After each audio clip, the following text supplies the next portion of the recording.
buenas noches. Estamos en Contralínea, periodismo de investigación a través de netchannel.tv. El día de hoy nos acompaña el periodista Sosimo Camacho. Buenas noches, Sosimo. ¿Qué tal? Buenas noches. Quien realizó una investigación especial a partir de estos sismos que se registraron el pasado 7 y 19 de septiembre y que han dejado decenas de muertos en todo el país, edificios colapsados y la evidencia de que el Estado no ha podido responder eficazmente ante un desastre natural como los que acabamos de vivir. Sosimo, son más de 2,000 personas afectadas a lo largo de ¿cuántos años, según tu investigación? Bueno, en efecto, primero habría que puntualizar que con respecto a los últimos sismos registrados en México, que han afectado a la Ciudad de México, dentro de estas entidades, de un total de 12, en los que se ha sentido este movimiento de tierra bastante intenso, bueno, pues llevamos cientos de muertos. Las cifras, digamos, superan hasta el momento las 460 personas fallecidas. Y la investigación que yo llevé a cabo como parte de la cobertura que en Contralínea realizamos, a otros compañeros les tocaron hacer temas también bastante, digamos que interesantes, fue el nivel de afectaciones que ha tenido México por desastres, emergencias y contingencias, a veces de carácter natural, pero también antropogénico, en el sexenio, es en lo que va del sexenio. Entonces sí, encontramos que, bueno, son más de 11.200 millones de dólares los que México ha tenido como pérdidas por toda esta serie de desastres, contingencias y emergencias a las que me refería durante el sexenio. Son más de 11.200 millones. No está contabilizado la totalidad de recursos que se han perdido a causa de los sismos de las últimas semanas.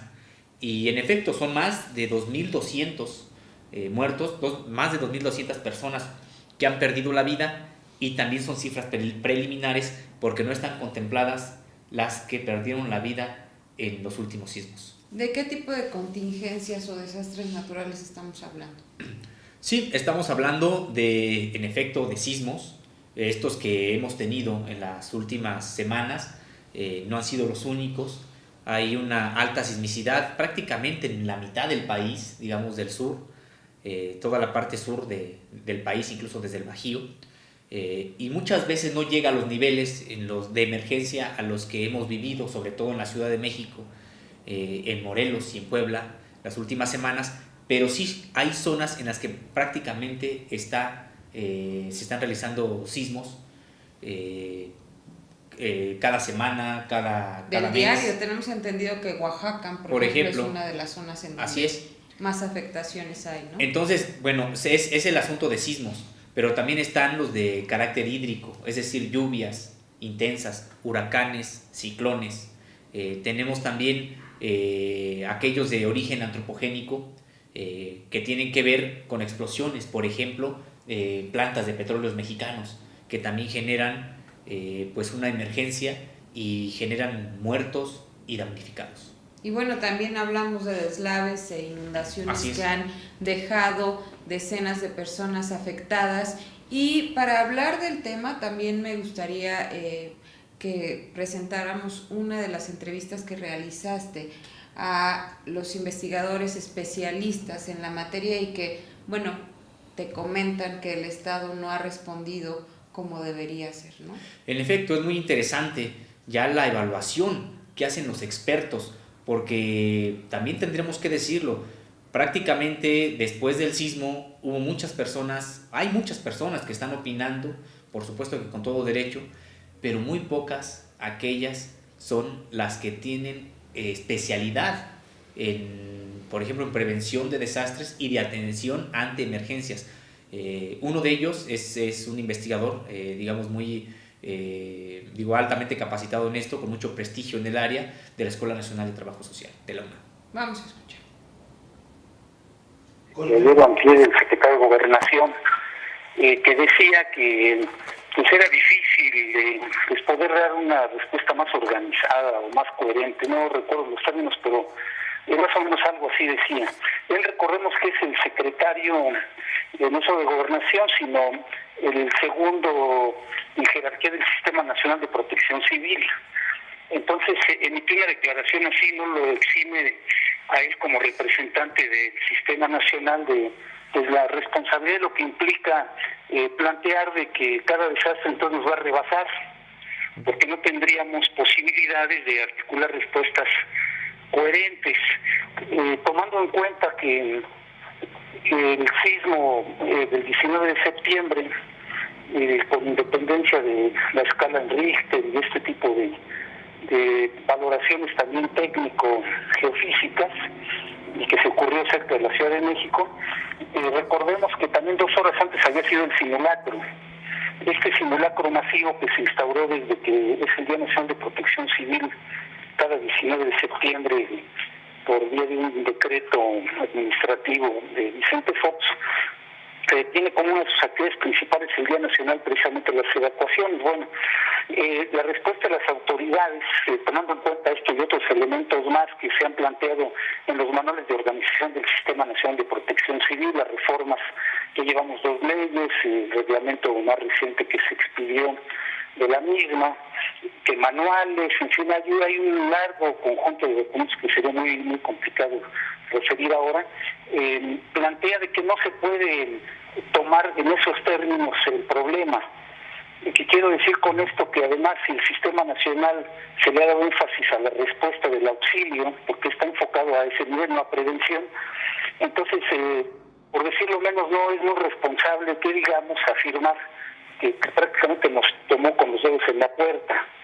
Debe haber otra consistencia, una coherencia, un compromiso social.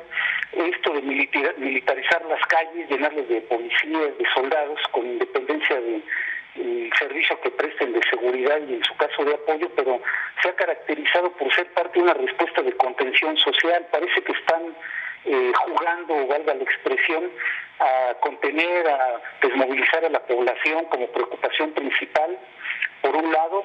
Otro rasgo de la respuesta institucional ha sido la prisa por demoler, tanto por los federales, los estatales y en varios municipios, también en Chiapas y Oaxaca se observa, además de esta Ciudad de México. Hay una prisa porque en general hay una preocupación de que las evidencias muestren responsabilidades. Y recordemos que vivimos en un sistema de irresponsabilidad institucionalizada, en que se tiene que remitir a la furia de la naturaleza, a la magnitud de un terremoto, a que el huracán de categoría 4 o 5 prácticamente se concede la responsabilidad a la naturaleza de los males que tengamos, pero pues ¿dónde quedan entonces los reglamentos de construcción, por ejemplo, para el caso de ciudades donde hay una revisión más exigente debería de haber, de usos de suelo, en fin? Entonces demoler ha sido otra característica, las prisas que hay. No hay ningún protocolo por escrito en el marco mexicano que nos diga son 72 horas y sea porque los cadáveres pueden constituir un factor de riesgo sanitario o porque ya no va a haber vidas posibles. Es una especie de mito que no tiene ninguna base normativa, pero que se ha aplicado selectivamente, porque donde hay respuesta ciudadana y amparos no lo hacen tan fácilmente, donde la gente se opone físicamente también, pero en varios lugares lo están haciendo, ¿no? Entonces eso es un rasgo también que es preocupante, de esa irresponsabilidad junto con los cordones militares y policíacos. Una más que hay que señalar es que hay un pánico escénico de las autoridades. Yo considero que además de todo lo que se dice del estrés postraumático y que se adjudica a los niños la mayor vulnerabilidad, en otro sentido los funcionarios están incurriendo en omisión de realidad, en ocultar, en expresar en su lenguaje, en su expresión no corporal el miedo, el pánico que tienen, su incapacidad, su impotencia, a pesar de que cuentan con los recursos logísticos, financieros, humanos de alguna manera, información, documentación, etcétera, que deberían de darles una actitud más seria y más consistente en vez de estar improvisando, de que se recurre a declaraciones, pues algunas de ellas muy ¿cómo podemos decir? Fáciles, pues, ¿no? De que vamos bien, que se está superando ya la etapa de emergencia, vamos a la reconstrucción. Eso es falso, porque aquí entra otro rasgo de la política, esto del retorno a la normalidad. en 1985 fue muy cuestionado por diferentes sectores sociales, incluidos los damnificados organizados de la época, porque finalmente fuimos también desde el lado de la investigación académico-científica, pues constatando que la normalidad precisamente era la base de la vulnerabilidad ante el desastre que se presentaba.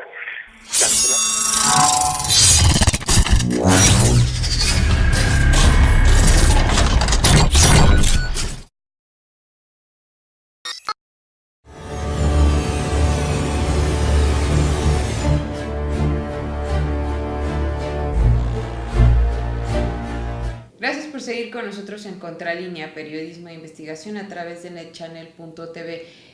Agradecemos sus comentarios a info@contralinea.com.mx y bueno, seguramente usted está enterado de los últimos acontecimientos que se han venido dando tras el sismo del 19 de septiembre, que fue el que más afectó la Ciudad de México, y tras el ocurrido el 7 de septiembre pasado, que bueno, desafortunadamente lastimó algunas ciudades de Chiapas y de Oaxaca, en donde también hay decenas de damnificados. Y bueno, entre las preguntas que veo que llevaste en tu investigación es si estamos preparados como sociedad para enfrentar este tipo de situaciones, pero sobre todo si el Estado está capacitado para enfrentar este tipo de situaciones. Bueno, definitivamente no. Ni la sociedad mexicana, ni el gobierno, ni el Estado en su conjunto tienen la capacidad de enfrentar desastres como los que hemos estado padeciendo en este sexenio, por supuesto, pero en sexenios anteriores. Y es parte de la crítica que hacen los investigadores, los especialistas, porque, bueno, digo, no debiera ser extraño o ajeno a la sociedad mexicana la ocurrencia de temblores, de terremotos incluso. Tampoco la llegada de huracanes, de ciclones. Y nosotros tenemos con que prácticamente cada año, padecemos como mexicanos, pues, las inundaciones, los deslaves, ¿no? Prácticamente cada año Guerrero, Oaxaca sufren este tipo de situaciones, de inundaciones, y peor aún, deslaves. ¿Cuántas noticias desafortunadas hemos vivido por tantos años sobre personas, familias enteras sepultadas precisamente por los deslaves de tierra? Entonces, pasan los años y volvemos a padecer lo mismo. Aquí, digamos, hay en la Ciudad de México también lluvias intensas, que ahora para todos se le dicen lluvias atípicas. Y realmente, por supuesto que hay cambio climático, que hay alteración en las estaciones, en la intensidad a veces de lluvia, pero no es cierto que realmente el nivel de atipicidad, si se le pudiera llamar así, de como para colapsar la ciudad. La Ciudad de México, se colapsa prácticamente cada temporada de lluvias por algunos días. Entonces, no es cierto que sea la naturaleza, prácticamente es parte de lo que nos dice uno de los investigadores, el investigador Daniel, nos señala que todo se le echa la culpa por parte de las autoridades a la naturaleza, que es impredecible, que no se puede prácticamente hacer nada, pero en realidad lo que oculta es incapacidad, es ineptitud y es corrupción. Vamos a escuchar al investigador que entrevistó Sósimo Camacho para esta investigación. Ahora bien, esta incapacidad de las autoridades, digamos que fueron incluso rebasadas por los ciudadanos, ¿se debe a ineptitud, se debe a que está mal la ley o se debe a que hay falta de voluntad política? ¿A qué le podemos atribuir esta situación, doctor? Bien, precisamente en la pregunta se mencionan tres aspectos, ¿no? Sí. La ineptitud, la falta de voluntad y el aspecto, digamos, legal, legislativo. Uh-huh. Voy a precisar lo que yo considero. En primer lugar, sí hay ineptitud, salvo contar de servidores públicos, algunas instituciones quizá como tales, pero hay un pasmo institucional.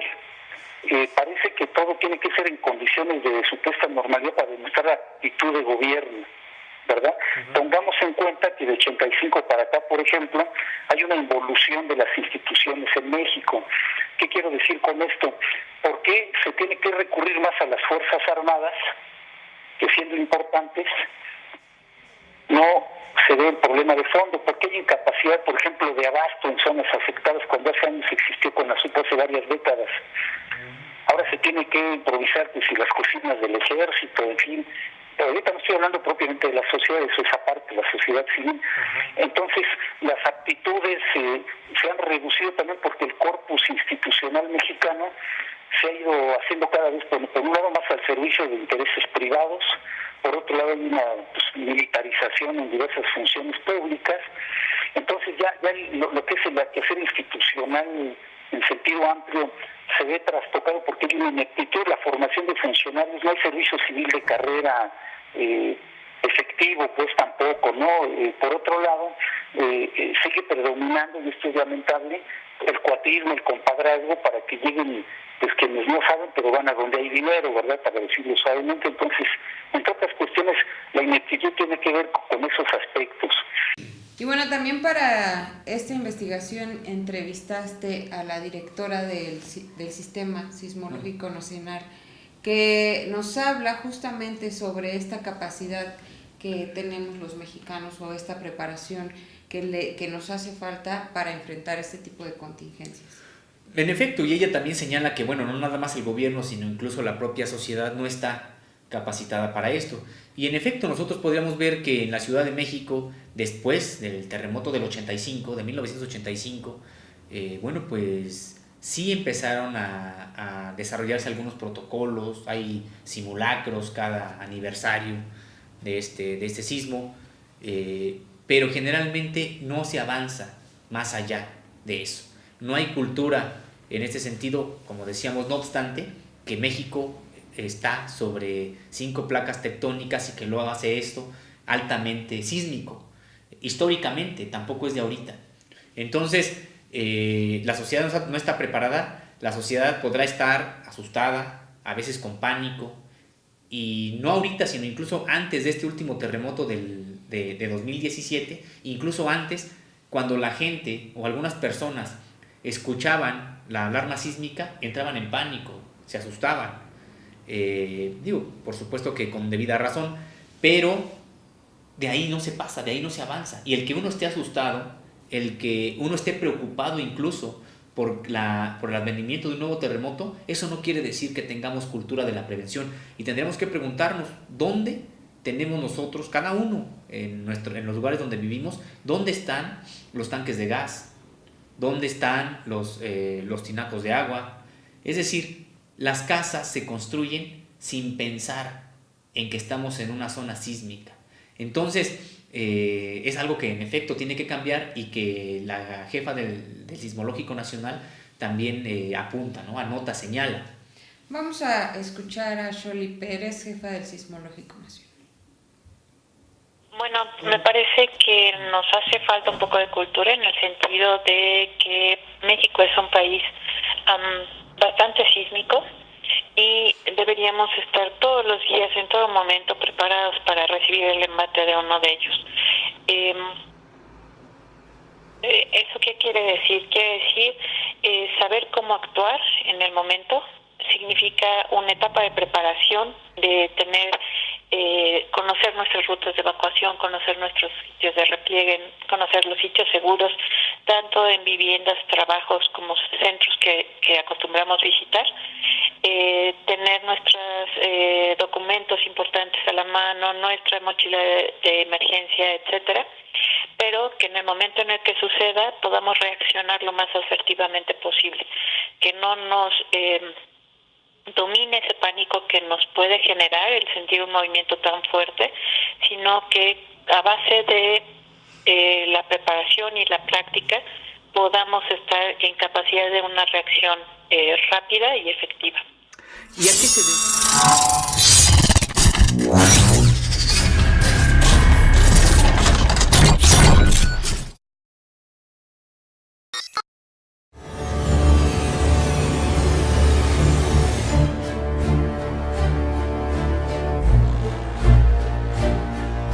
Gracias por seguir con nosotros en Contralínea, periodismo de investigación a través de netchannel.tv. Y bueno, justamente, Sosimo, de esto que hemos venido hablando también ya se venía analizando. Nosotros presentamos un amplio reportaje en varias partes sobre la Agenda Nacional de Riesgos, y recuerdo que el capítulo de desastres naturales y fenómenos climáticos es el tercero que hay en la lista de esta agenda, que es elaborada por el órgano de inteligencia del país, del CISEN, y advierte sobre estas situaciones y también advierte sobre la problemática que hay en el Estado por corrupción y porque no hay transparencia en el uso de los recursos públicos, ¿no?, destinados justamente para solventar y para diseñar estrategias que permitan atacar o atender, mejor dicho, estas problemáticas. Pues sí, en efecto, de nueva cuenta, el gran problema del país es la corrupción. Dentro de muchos otros, pues, pero la corrupción es un problema que atraviesa todas las esferas de la vida política y social e incluso económica del país. Entonces, ante escenarios de desastre, no queda al margen, no es la excepción. Precisamente una de las hipótesis que nos mencionan los especialistas acerca de la prisa que tenían las autoridades por demoler y por limpiar todos los escenarios de derrumbe tenía que ver con no dejar evidencias de mala construcción, de corrupción tal vez en el uso de materiales de mala calidad, el empleo de materiales de mala calidad, de usos de suelo también indebidos, pues, para la construcción de este tipo de edificios, o que no correspondían con la construcción de los edificios. Es decir, al final de cuentas nos volvemos a encontrar con la corrupción, y yo creo que también tendríamos que destacar que quienes más padecen de nueva cuenta son las personas de escasos recursos.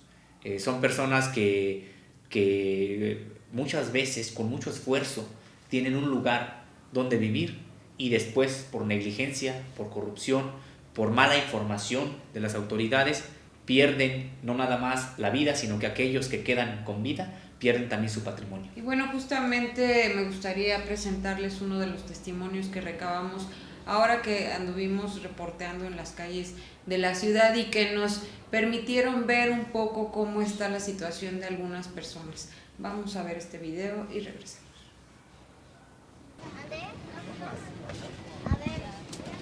¿Sí me puede regalar su nombre, por favor? Soy la señora Teresa Rodríguez. Doña Teresa, ¿usted vivía en qué piso? En el piso 13, en el piso 13 del edificio Samayor A3.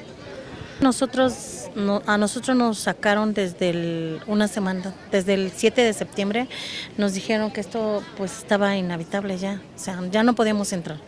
Vino Protección Civil, el 7 de septiembre vino al segundo día Protección Civil porque nunca se presentó nadie. Estuvimos aquí y hasta después del segundo día vino Protección Civil, subieron y nos dijeron que no, que ya no podíamos. Entonces nosotros, pues gracias a Dios mi hijo nos brindó su casa y nos fuimos a su casa de mi hijo. Sí, pero ¿dónde es? Aquí en Doctor Durán. Él tiene un departamento muy pequeño, pero aún así nos lo brindó de todo corazón y muchos de los vecinos también se fueron, pero pues no tienen, la mayoría no tienen dónde estar, entonces se regresaron. Muchos de los de hasta abajo, porque los de Protección Civil nos dijeron que del 5 para arriba ya nadie podía habitar, entonces todos los de abajo sí se vinieron, se regresaron. Pero después del 19 de septiembre ya nadie podía estar. Yo vivo en el piso 13, no he podido sacar nada de mis muebles ni nada. Las autoridades no nos dicen nada. Ahora aquí estamos esperando el día de hoy, desde en la mañana. Eso es una burla por parte de las autoridades. Se está viendo una vez más la burla, cómo se aprovecha del pueblo y de la necesidad, cómo se atreven a hacer eso.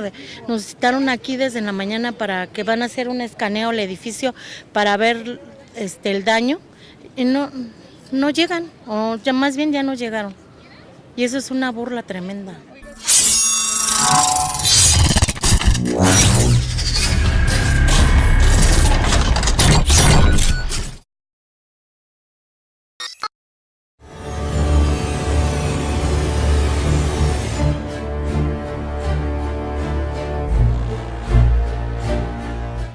Bueno, bueno, acabamos de ver un testimonio de una persona que definitivamente perdió todo y ahora no sabe cómo reintegrar o volver a hacer su vida como solía hacerlo de manera cotidiana, y yo creo que es un proceso difícil. Sin embargo, Sósimo, también este sismo nos dejó ver cosas muy importantes que tienen que ver con la sociedad, ¿no? Esta sociedad que comienza a organizarse y que ya no espera a las instituciones para apoyar a quien lo necesita, ¿no?